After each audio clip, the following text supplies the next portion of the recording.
Eh bien, salut tout le monde, vous êtes bien sûr tout simplement Catch, j'espère que vous allez bien. En tout cas, moi ça va super. On se retrouve aujourd'hui pour la vidéo de l'analyse de Extreme Rules 2017 qui s'est tenue donc la nuit dernière, c'est-à-dire le 4 juin 2017 à Baltimore, dans le Maryland, dans la Royal Farms Arena. Voilà, donc c'était un pay-per-view exclusif à Raw et le thème du pay-per-view était Hellfire de Barnes Courtney.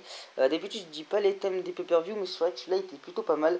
Donc je me suis dit je vais vous le donner parce que c'est vraiment un bon petit pay-per-view. Voilà, donc on va parler rapidement du pré-show, sachant que je n'ai pas vu le pré-show. On a eu un match de pré-show Kalisto contre Apollo Crews. Un match qui a duré 9 minutes et c'est Kalisto donc qui a battu Apollo Crews. Pas, pas grand chose à dire au final sur ce match, même voire rien du tout à dire. Juste, je m'attendais vraiment à voir le Rich Swann et Sasha Banks contre Noam Dar et Alicia Fox en pré-show, on l'a pas eu. On l'a eu en main show, d'ailleurs c'est très dommage parce que c'était un match pour eux, enfin je vais y revenir plus tard. Donc on va commencer avec la carte principale et le premier match qui opposait Dean Ambrose, le champion intercontinental, face au Miz, donc pour la ceinture, dans un match où si Dean Ambrose se faisait disqualifier, eh ben il perdait sa ceinture. Voilà. Donc alors, qu'est-ce que j'ai pensé du match? Eh ben tout simplement je trouve que c'était déjà une très bonne chose de le mettre en opener. Ça a vraiment donné ça a bien donné le ton de la soirée, même si c'est vrai qu'après le show, je vais vous le dire, hein, le show a vraiment été pourri. Voilà, clairement, il y a juste deux matchs pour moi qui sont bons et vraiment tout est pourri dans ce pay-per-view. Bref, nous ne nous écartons pas du sujet. Donc le match a duré une vingtaine de minutes, ce qui est quand même une bonne durée pour un premier match.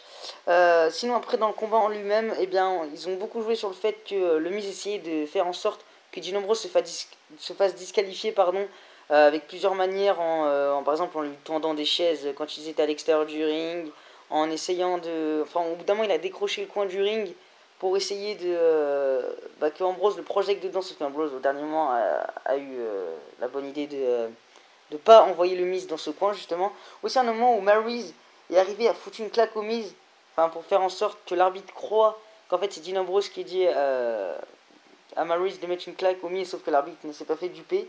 Et donc sur la fin, on a le Miz qui allait perdre en quelque sorte, et là d'un coup il pousse, enfin en gros Maryse a été viré par l'arbitre. Et là, le Miz pousse Dean Ambrose sur l'arbitre et l'arbitre tombe à l'extérieur du ring. Et là, il pense qu'en fait, c'est Ambrose qui l'a fait volontairement de s'en prendre à l'arbitre. Et donc, il s'approche de la corde, tout ça, pour aller, pour dire à l'arbitre, enfin, pour arrêter le match, quoi. En gros, c'était le Miz qui a gagné, vu qu'Ambrose allait se faire disqualifier. Et là, le Miz en profite pour faire son Five Cushion Finale. Et là, l'arbitre remonte 1, 2, 3, mesdames et messieurs, nouveau champion intercontinental, le Miz, et ça fait extrêmement plaisir, et ça me fait extrêmement plaisir de voir le Miz de nouveau champion, parce que le règne de Ambrose, je ne pouvais plus me le blairer, donc je peux vous dire que ça m'a fait grave plaisir, et c'est l'une des rares fois dans ce show où ça m'a fait plaisir où j'ai été heureux quoi dans le show. Voilà, donc c'était vraiment un bon match. Sinon, dans le match en lui-même, c'était plutôt bon. Voilà, c'est plutôt le Miz qui a dominé durant le combat, mais on a eu des beaux moves. On n'avait pas un rythme de folie, mais en tout cas, c'était plutôt correct pour un opener. Vraiment un bon opener. Donc j'ai mis la note de 8 sur 10. Ensuite, on commence la descente aux enfers, si on peut dire ça comme ça, avec le deuxième match de la soirée. Rich Swann et Sasha Banks affrontaient Noam Dar et Alicia Fox dans un match mixte. Alors, le match a duré 6 minutes. 6 putains de minutes, le 2 contre 2 mixte. Qu'est-ce que ça a à foutre en carte de pay-per-view, surtout à Extreme Rules? Sérieux, faudrait me dire à quoi sert ce match. En plus, il dure que 6 minutes. Honnêtement, j'ai pas grand-chose à dire sur le match. Le seul truc bon dans le match, c'est peut-être la dernière minute, les deux dernières minutes, allez, soyons fous. On a un petit affrontement entre Rich Swann et Noam Dar qui est assez rythmé et assez sympa à regarder. Mais sinon, le match est vraiment horrible. Quand Sasha Banks et Alicia Fox se battent, c'est juste horrible. Ça ressemble plus à une bagarre d'enfant qu'à un match de catch, sérieusement. Vraiment, match horrible. Et j'ai été vachement généreux avec la note parce que j'ai mis 5,5 sur 10. Vraiment, parce que franchement, c'est vrai que ce match, je le critique beaucoup. Mais les deux dernières minutes entre Rich Swann et Noam Dar sont vraiment intenses, sont vraiment agréables à regarder. Mais c'est tout ce qu'il y a de bon dans ce match. Voilà, donc j'ai mis la note de 5,6. 5,5, pardon. Ensuite, le troisième combat, et là encore on continue avec de la pure connerie. Alexa Bliss, la championne. Merde, j'ai pas. Excusez-moi, attaque. Alexa Bliss contre Bayley pour le titre féminin de Raw, détenu donc par Alexa Bliss, qui remet en jeu sa ceinture dans un Kendo Stick on a pool match. Donc, en gros, il y avait un kendo stick qui était suspendu au-dessus d'un poteau du ring. Et là, mesdames et messieurs, je pensais vraiment qu'on allait partir sur un bon petit match sympathique, bien, pas vraiment hardcore, mais voilà où ça allait bien se taper. Et le match dure combien de temps, mesdames et messieurs? Combien de temps? 5 putains de minutes. Sérieusement, c'est une grosse blague. Un match pour un titre majeur, enfin pour le titre féminin qui dure que 5 minutes, c'est vraiment une honte pour moi. Honnêtement, j'ai pas compris. J'ai pas compris le délire. 5 minutes, c'est une pure blague. Sérieusement. Donc voilà, qu'est-ce que je peux dire du match? Bah, pas grand chose. Franchement, le match pour le titre féminin est moins long qu'un match mixte qu'on a eu juste avant. Enfin, où est la logique, quoi? Où est la logique, sans déconner?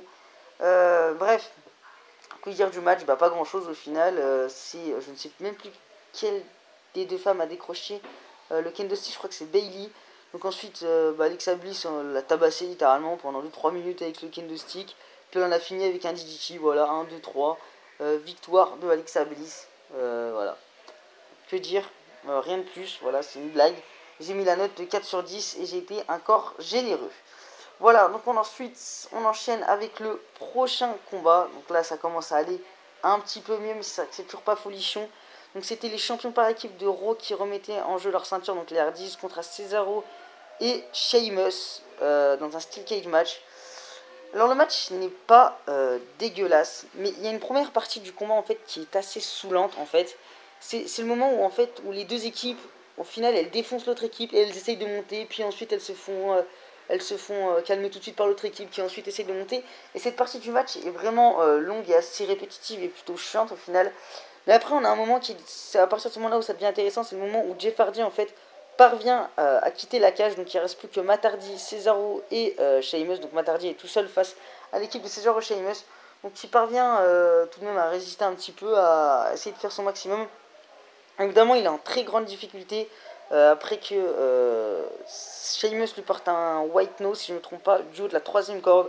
Donc là, il est vraiment en difficulté. Jeff Hardy, qui est à l'extérieur du ring, commence à enlever son t-shirt. Et là, il commence à monter tout en haut de la cage et porte un Wisp Spider Win sur Cesaro et Sheamus. Ah, ça, c'était vraiment classe. C'était vraiment peut-être le spot de la soirée avec le Frog Splash de Seth Rollins dans le main event.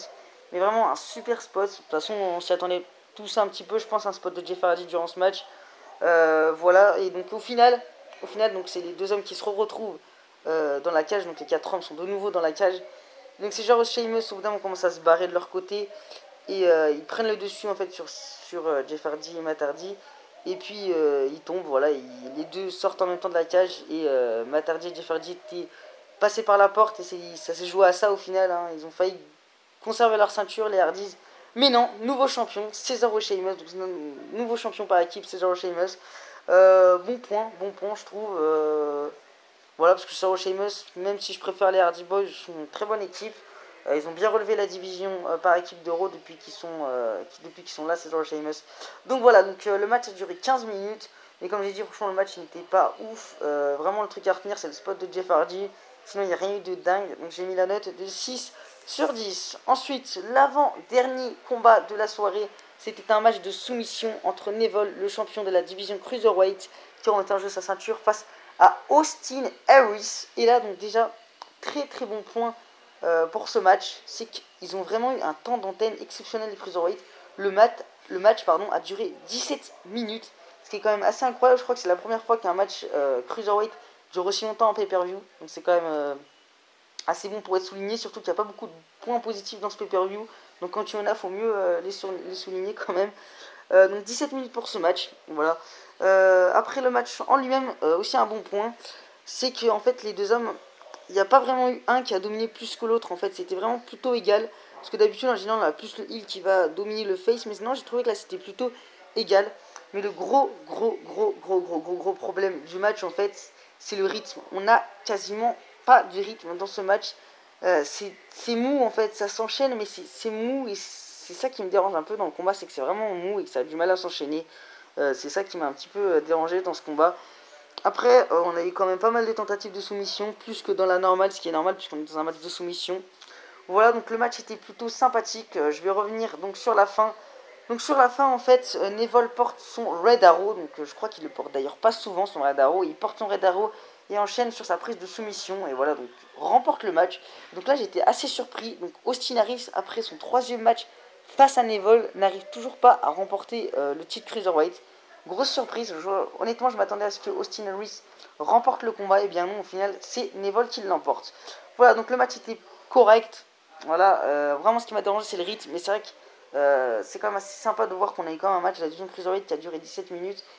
Et puis voilà, donc j'ai mis la note de 6,5 sur 10. Et on passe maintenant au main event. Je suis quand même allé vite dans cette vidéo.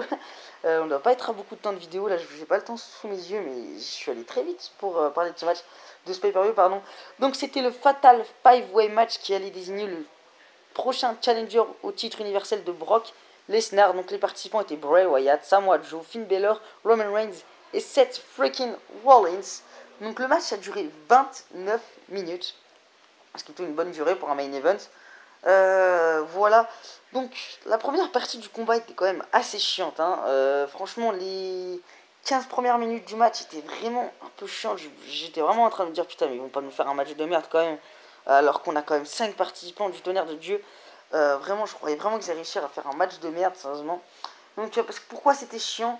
Et bah, premièrement, parce qu'on a eu une grosse domination de Samoa Joe et Bray Wyatt qui se sont alliés pendant une bonne partie, pendant les 15 premières minutes du match quasiment. C'était vraiment chiant. Ils détruisaient tout le monde en fait. Seth Rollins, Finn Balor et Roman Reigns, ils détruisaient les trois. Donc au bout d'un moment, ils ont commencé à prendre un escalier et à détruire tout le monde. C'était relou, c'était vraiment chiant. Et donc on a eu ensuite la deuxième partie du combat où les 15 dernières minutes étaient vraiment folles. Les 15 dernières minutes du match étaient vraiment folles. On a eu des choses dans tous les sens, le rythme vraiment s'emballait. Peut-être pas les 15 dernières minutes, mais vraiment les 5-10 dernières minutes étaient vraiment incroyables. On a eu des spots dans tous les sens, ça tire l'haricot. Bray Wyatt et Samoa Joe qui se sont pris un spear dans la barricade par Roman Reigns. Le frog splash de Seth Rollins. Enfin, c'est parti dans tous les sens. C'est parti royalement dans tous les sens dans ces dernières minutes de match. Et c'est vraiment ça que j'attendais dans ce match, ça m'a vraiment fait plaisir. Ensuite, on a eu un petit affrontement entre Seth Rollins et Roman Reigns qui était vraiment excellent avec un rythme de folie. J'ai vraiment kiffé vraiment les 15 dernières minutes de ce match. Comme je dis, les 15 premières étaient vraiment chiantes. Par contre, il y a un petit point négatif dans ce match, ça reste minime, mais c'est qu'on a eu quand même pas mal de botches durant ce combat. Même durant la soirée, c'est que j'en ai pas parlé, mais il y a quand même eu pas mal de botches durant ce show. Vraiment dommage. Je pense notamment au botch où Roman Reigns porte, vous savez, c'est son dropkick là à l'extérieur du ring. Ça c'était botché. Après, mais je me rappelle vraiment qu'il y a quand même pas mal de botches durant ce combat. Après, c'est vrai que c'était pas vraiment des botches majeurs, mais c'était assez dérangeant. Voilà, donc on va revenir à la fin. Vraiment fin incroyable aussi, un peu comme le Neville Austin Harris. Enfin, pas autant que le Neville Austin Harris, mais j'y croyais vraiment pas. Qui c'est qui remporte le match, mesdames et messieurs? Qui c'est?